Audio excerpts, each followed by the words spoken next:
Apa kabar Formula Friends? Ketemu lagi sama gue Rainer di Formula Motor TV. Suzuki Espresso, mobil India, tampilan kayak kotak sabun. Power window masih power otot diputer.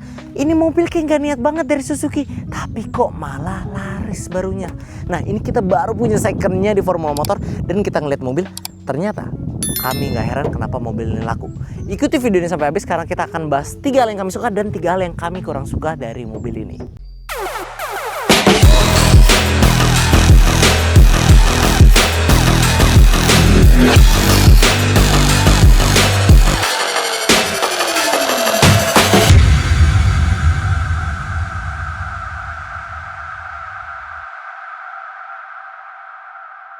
Hal pertama yang kami suka dari mobil nih adalah fiturnya, teman-teman. Gak salah denger, fiturnya. Kapan lagi mobil yang murah ini kita bisa bahas fiturnya? Biasa kan kalau mobil murah fiturnya pelit. Nah, banyak orang ngehujat mobil ini dari awal lahir karena memang desainnya agak aneh. Terus mobil Suzuki yang memang dari dulu semua mobil Suzuki rata-rata dipandang sebelah mata. Terus katanya mobil JDM, Jaipur Domestic Market. Mobil murah, alah punya fitur apa sih? Tapi ternyata Espresso yang 2023 ini itu dia punya minor upgrade yang bikin fiturnya nggak bisa dibilang sedikit. Padahal ini bukan LCGC loh, tapi fiturnya juga banyak. Nah, kita mulai dari fitur hiburannya dulu. Fitur hiburan pertama, dia ada electric mirror adjuster. Jadi belum retract tapi adjust kacanya sudah elektrik dari sini. Nah, setirnya ini mirip banget sama yang Ignis, bahkan bisa dibilang sama karena udah ada audio steering switch dan ada telepon buttonnya juga. Yang mana berarti mobil ini bisa menghubungkan HP Anda ke head unitnya melalui Bluetooth. Yang dimana head unitnya juga ini sudah bertambah besar dan ada Apple CarPlay dan Android Auto-nya. Walaupun masih wiper, ya wajar lah ya mobil harga segini. Odometernya sederhana namun digital, nggak pakai jarum-jarum lagi. Ada MID-nya juga di situ dan ada power window di sini, ada knop AC di sini, ada power socket di sini dan ada USB slot di sini. Belum yang Type-C ya. Head unit ini juga bisa diatur secara voice command, ada pencetannya. Dan untuk jok belakang, pada varian Espresso 2023 yang minor upgrade ini sudah ada rear headrest-nya. Jadi bukan jok pocong lagi, alias headrest-nya itu bisa disetel. Fitur hiburannya aja udah banyak, kita belum bahas fitur keselamatan. Fitur keselamatan gak kalah banyak teman-teman. Ada 2 buah airbag, ada parking kamera, parking sensor, ada juga ESP, idle start stop-nya juga sudah ada, rear defogger, ISOFIX, dan yang paling keren ada hill hold control teman-teman. Jadi ini mobil kecil 1000 cc teman-teman gak usah takut gak bisa nanjak atau nyelonong ke bawah ketika tanjakan. Karena tadi kami udah coba sendiri, mobil ini ketika kita berhenti di tanjakan dia gak akan nyelonong ke bawah, melainkan dia menahan posisi dia yang membuat mobil ini kalian gak akan merasa kekurangan tenaga ketika lagi ada di tanjakan. Hill holdnya sedang bekerja guys. Hill hold bekerja. Secara pengereman juga sudah lengkap karena sudah ada ABS dan EBD-nya juga. Dan karena ini mobil CBU, jadi dia sudah punya heater yang bisa menghangatkan badan kalian ketika kalian lagi di tempat yang kondisi atau iklimnya itu dingin. Itu masuknya harusnya fitur hiburan sih ya, tapi tadi ketinggalan. Nah, gila, itu banyak banget kan teman-teman. Padahal ini mobil bener-bener mobil termurahnya Suzuki. Tapi fiturnya bisa dibilang kita dapat lebih daripada harga mobilnya yang ditawarkan Suzuki. Nah, tapi kalau teman-teman tanya, itu udah aman belum?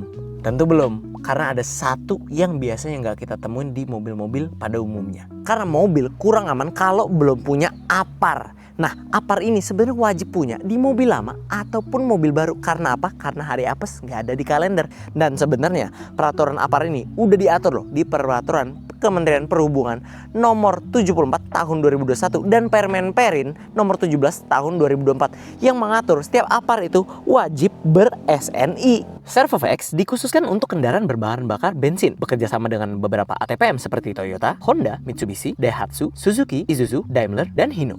Servovex menggunakan media pengisi dry chemical monoammonium fosfat 90% yang tentunya memiliki daya padam tertinggi di pasaran. Sudah tersertifikasi uji pemadaman api 5A dan 55B atau setara dengan 60 liter bahan bakar. Performa ini merupakan yang tertinggi di kelasnya. Selain itu, Servovex ini sudah dilengkapi dengan mounting bracket dan soft case. Gak cuma tipe VX teman-teman, tapi Servo juga punya produk yang khusus untuk memadamkan mobil listrik. Nah, ini namanya Servo SV5. Ini kita pakai buat kalian yang menggunakan kendaraan mobil listrik, karena kan sekarang teman-teman mobil listrik menggunakan baterai lithium ion yang nggak sedikit beritanya ada juga yang bisa tiba-tiba kebakar. Nah, ini adalah produk yang tepat dari Servo. Servo SV5 berfungsi untuk menyelimuti bahan yang mudah terbakar. Sehingga Aper ini sudah dipercaya oleh beberapa brand mobil listrik seperti BYD, Hyundai, XPeng, dan VinFast. Servo SV5 dan VX ini juga bisa untuk menangani kelas kebakaran A, B, dan C. Serta Servo SV5 juga bisa untuk kelas kebakaran litium. Tabung yang seamless bertujuan untuk mengatasi risiko karat dan kebocoran. Terakhir, Servo juga memiliki layanan SSS atau Servo Site Service, yaitu layanan isi ulang di tempat bagi pengguna yang ingin mengisi ulang Aper Servo mereka. Nah, tentunya semua jenis Aper dari Servo ini sudah bersertifikasi SNI teman-teman. Kalau Aper yang tidak bersertifikasi itu bisa kejadian meledak teman-teman. Dan si Servo ini tentunya sudah bersertifikasi, jadi jauh dari kemungkinan tersebut. Ditambah dia juga sudah punya teknologi safety valve yang dapat membuat si Aper ini menyesuaikan kondisi suhu yang ada di kabin mobil. Nah, buat kalian yang pengen tertarik lebih lanjut mengetahui info detail dari Servo Aper ini, kalian bisa langsung download aplikasinya, yaitu Klik Servo, karena sudah ada di App Store ataupun Play Store. Nah, teman-teman, jadi memang kalau kalian nyari espresso yang lebih worth it, menurut kami ada di 2023 yang sudah minor upgrade ini, karena secara fitur dia nambahnya banyak. Kami ulangin ya, yang khusus ada kalian bisa temukan hanya di Espresso 2023 minor upgrade. Itu head unit udah pasti lebih besar ukurannya. Lalu dia juga sudah punya headrest belakang, nggak jok pocong lagi. Udah ada ISOFIX juga. Udah ada electric mirror adjuster, nggak masih manual di setiap spionnya. Lalu dia juga sudah punya hill hold control teman-teman. Nah, setelah itu dia juga punya audio steering switch dan telepon button. Jadi menurut kami fitur mobil ini benar-benar bisa dibilang bahkan lebih dari city car yang ada di Indonesia. Cuman secara harga dia lebih murah dari LCGC teman-teman. Jadi memang secara fitur nggak bisa diremehkan, mobil ini bisa dikatakan berlimpah. Hal yang kedua yang kami suka dari mobil ini ada di bagian mesinnya. Katanya Espresso 2023 tuh mesinnya berubah dibandingkan versi yang sebelum ini. Nah, dampaknya kemana? Yuk kita teliti mesinnya lagi. Espresso dibekali mesin berkode K10C yang berkapasitas 1000 cc 3 silinder segaris DOHC dengan teknologi dual jet. Di atas kertas, mobil ini mampu menyemburkan tenaga sebesar 65 HP pada putaran 5.500 rpm dan torsi maksimal di 89 Nm pada putaran 3.500 rpm. Tenaga ini disalurkan melalui transmisi otomatis AGS 5 percepatan ke dua roda depan. Nah, jadi teman-teman, memang si mesin Espresso ini bukan mesin yang kalian unggulkan dari segi performa. Performa 1000 cc biasa aja. Tapi yang benar-benar superior dari mobil ini adalah efisiensi bahan bakarnya. Benar-benar kalian bisa banggain dan akan kalian rasakan banget manfaatnya. Karena kita udah jalan-jalan 16 km jaraknya dan kita dapat angka konsumsi bahan bakar tuh 20 km per liter yang merupakan angka yang benar-benar irit banget. Parah iritnya, lebih irit dari Agya, Brio, ataupun Ignis sendiri aja itu kalah irit sama nih mobil gitu loh. Kenapa gue bandingkan dengan mobil-mobil tersebut? Karena harga ini mobil itu setara atau bahkan di bawah itu mobil-mobil itu ya. Jadi kalian kan kalau cari city car atau LCGC pertimbangannya karena mobil irit gitu. Ini lebih irit dari itu mobil gitu loh. Tadi padahal kita di luar ketemu macet sebelum masuk komplek perumahan. Dan itu tadi angkanya 8-9 km per liter pas macet. Tapi pas kita udah masuk ke perumahan, kita jalan biasa aja, meleng dikit, tiba-tiba pas tengok lagi konsumsi bahan bakarnya gila, udah 15, 16, 17. Naiknya gampang banget teman-teman. Jadi mobil ini bener-bener gampang banget diajak irit. Dan yang lebih kerennya lagi, kalian bisa lihat datanya nggak cuma di odometer tengah, tapi juga udah terintegrasi ke head unitnya yang emang model baru juga. Nah, ini sedikit tips buat teman-teman. Espresso di tahun 2023 atau sebelum yang 2023 itu ada varian yang belum minor upgrade. Nah, kalau yang punya kami ini 2023 yang udah minor upgrade. Berikut head unitnya yang kini udah terintegrasi juga, head unitnya lebih besar. Dan mesinnya juga kodenya K10C teman-teman. Jadi kalau yang belum upgrade itu kodenya K10B. Ya beda sedikit sih, tapi tetap ada pengaruhnya. Yang mana yang kita rasakan sekarang adalah memang iritannya itu keterlaluan. 20 km per liter penggunaan dalam kota. Kalau kombinasi atau luar kota udah jelas lebih irit lagi teman-teman. Yang angkanya berarti ini mirip-mirip sama Corolla Cross Hybrid teman-teman. Sama mobil hybrid, ini mobil efisiensinya bisa ngedeketin. Jadi ini mobil pokoknya cocok banget buat kalian yang mau pakai mobil sehari-hari yang super irit tapi juga murah. ini pilihan tunggalnya karena iritnya bener-bener keterlaluan. Dan hal ketiga yang membuat kami seneng sama mobil ini adalah itu biaya perawatannya bener-bener murah. Teman-teman bayangin, mobil ini sebenarnya bukan LCGC loh. Mobil ini datang ke Indonesia itu statusnya CBU. Tapi biaya perawatannya bisa lebih murah dibandingkan LCGC di Indonesia. Gak masuk akal kan? Kami udah cek datanya. Buat perawatan mobil ini di bengkel resmi, termasuk PPN dan pajak itu, 0 sampai 100 ribu kilometer, cuman totalnya 7,9 jutaan doang. Gak nyampe 8 juta. Dimana kalau kalian cek, kalian bisa search sendiri di Google, kalau kayak Brio dan Agya itu bisa 10 juta gitu loh. Yang membuat mobil ini, wah gila sih. Dan itu LCGC loh perbandingannya, yang seharusnya murah. Dan ini bukan LCGC, CBU pula statusnya. Bayangin aja, apalagi nih mobil dibuat CKD. Harganya bisa lebih murah, mungkin perawatan apa ya bisa ditekan juga lebih murah lagi. Jadi mobil ini cocok banget buat kalian yang cari mobil harian yang irit, tadi kita udah bahas, fiturnya banyak, dan rawat pun kalian gak pusing gitu loh. Karena perawatannya mudah dan murah. Kita tahu ya, mobil yang paling tahan banting itu, yang paling awet dan murah perawatan dan gampang kalian cari bengkel resminya, itu nomor 1 Toyota, kedua Suzuki. Cuman mobil Toyota nggak semuanya murah dirawat. Tapi kalau yang namanya mobil Suzuki, semuanya itu murah dirawat. R3, Ignis, Espresso, dulu ada Karimun. Sampai mobil-mobil lainnya juga yang seperti S-Cross, Baleno, itu juga murah dirawat semua. Dan ini nggak ngotak murahnya gitu loh. Kok bisa mobil CBU yang bukan LCGC, tapi perawatannya jauh signifikan di bawah LCGC di Indonesia. Itu bengkel resmi loh teman-teman. 0 sampai 100 cuma 7,9 juta. Tapi kalau kalian nggak ke bengkel resmi gimana? Udah otomatis lebih murah lagi. Makanya yang jelas ini gila sih. Ini mobil bener-bener murahnya dari ujung ke ujung. Dari awal kalian beli murah, bensinnya murah, rawatnya murah, pajaknya juga murah. Gila banget kan? Nah, oke, kita udah cukup bahas 3 hal yang kami paling suka dari mobil ini. Tapi supaya kita imbang, kita bahas juga 3 hal yang kami kurang suka dari mobil ini. Mulai dari hal yang pertama. Hal pertama yang kami kurang suka dari mobil ini itu adalah posisi berkendaranya yang kaku, alias setir ini nggak bisa diotak-atik lagi, tilt teleskopik bener-bener nggak ada, dan joknya ini juga nggak ada posisi head adjusternya, tinggi rendahnya tuh nggak ada. Jadi yang kita bisa atur cuman senderannya ini bisa, tuh kita sender kita atur, dan maju mundurnya si jok ini bisa kita atur. Nah, kalau posisi headrestnya juga nggak bisa diatur lagi karena ini joknya masih jok pocong istilahnya ya. Jadi ya pengaturannya bener-bener sangat minim. Walaupun untungnya dimensi mobil ini tuh bener-bener ringkas. Jadi tadi kita keluarin dari showroom aja, maju mundur itu bener-bener ya ampun gampang banget. Karena depannya pendek, ini kap mesin kelihatan, belakangnya juga pendek dan bisa kelihatan ada kameranya juga. Jadi manuver mobil ini itu bener-bener gampang sih. Cuman memang posisi duduknya ini ya udah terbatas aja gitu loh. Jadi setir nih udah nggak bisa diotak-atik. Kalau kalian yang mesti menyesuaikan ke mobil ini dibandingkan mobil ini menyesuaikan ke kalian gitu loh. Pegel gak duduk sini?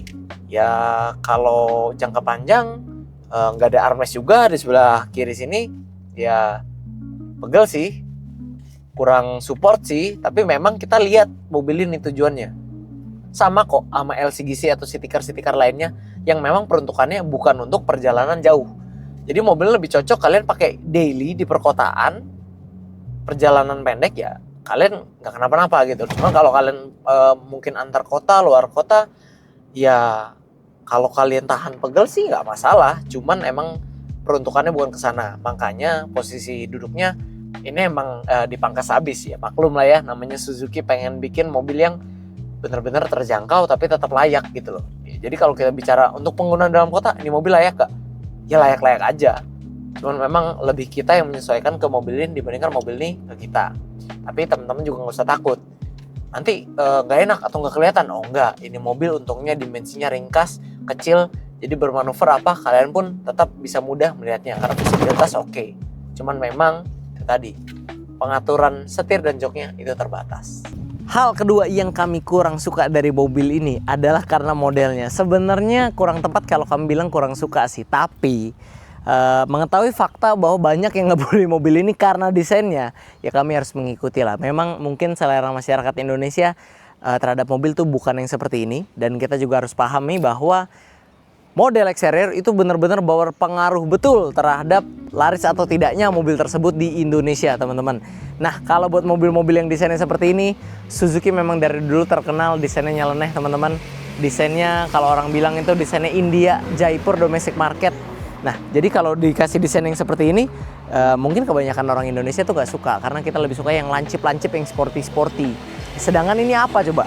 SUV bukan, kecil tapi kotak-kotak kayak kotak sabun gitu. Jadi mungkin banyak orang yang gak suka. Menurut kami sendiri gak terlalu jelek, bentuknya unik, punya jati diri sendiri setidaknya. Dan tapi walaupun banyak yang gak suka, kalau teman-teman perhatiin, influencer otomotif juga nggak sedikit loh yang punya mobil ini dan emang ngemodif mobil ini. Karena menurut kami mobil ini bahan banget sih, kayak kanvas kosong gitu loh. Jadi tinggal kalian tuangkan selera kalian, kreasi kalian, mobil ini bisa jadi ganteng, unik, dan punya cita rasanya tersendiri. Cuman ya balik lagi, secara model tuh memang sebenarnya urusan selera masing-masing. Kalau kami gak masalah sih, menurut kami standarnya aja kami oke, karena mungkin kami gak terlalu pusingin soal model ya. Buat kalian yang gak terlalu pusing soal model, ya mobil ini dengan segala positif yang sudah kami bahas, worth it banget. Tapi kalau buat kalian ya, aduh gak suka banget modelnya, ya udah gak usah diambil, karena memang secara model ini bukan pilihan selera masyarakat Indonesia. Walaupun beberapa influencer ada yang punya mobil ini dan ngemodif yang menurut kami itu jadi jauh berkali-kali lipat lebih ganteng. Sekarang kita sampai di hal ketiga yang kami kurang srek sama mobil ini, yaitu ada di hal annoying. Jadi mobil ini punya beberapa hal annoying yang cukup meresahkan menurut kami. Nah, kalau dari interior ini yaitu dashboardnya, teman-teman. Jadi dashboard secara desain sebenarnya dilihat menurut kami ya oke lah, nggak masalah. Cuman kurang praktis. Kenapa? Karena dia ambil formatnya tengah, termasuk si odometernya tengah. Nah, ini terakhir kita lihat mungkin di Vios zaman dulu ya, yang kita tahu kurang nyaman. Karena kalau kita pandangan nyetir ke depan, pengen lihat informasi yang ada di kecepatan atau apapun itu, kita harus nengok ke arah tengah, yang berarti kita lepas pandangan dari jalan. Jadi walaupun mungkin dilihatnya ini secara tampilan estetika ya nggak ada masalah menurut kami, walaupun agak-agak niru Mini Cooper dikit ya, tapi secara penggunaan ini cukup mengganggu sedikit sih, tapi oke lah begitulah. Nah, yang kedua teman-teman, hal ini adalah penempatan tombol power window yang tidak umum. Jadi nggak ada di sini, tapi ada di sini. Mirip Jimny sih ya. Jadi ya secara penggunaan nggak masalah sih, cuman memang penempatannya aja yang tidak seperti mobil-mobil pada umumnya. Nah, ngomongin power window, hal yang selanjutnya juga power window yang belakang. Tapi powernya kalau ini elektrik, yang belakang powernya by otot, teman-teman. Jadi masih diputar 2025 sekarang, dan masih ada mobil keluaran terbaru yang pakai power window by otot, yaitu Suzuki Espresso.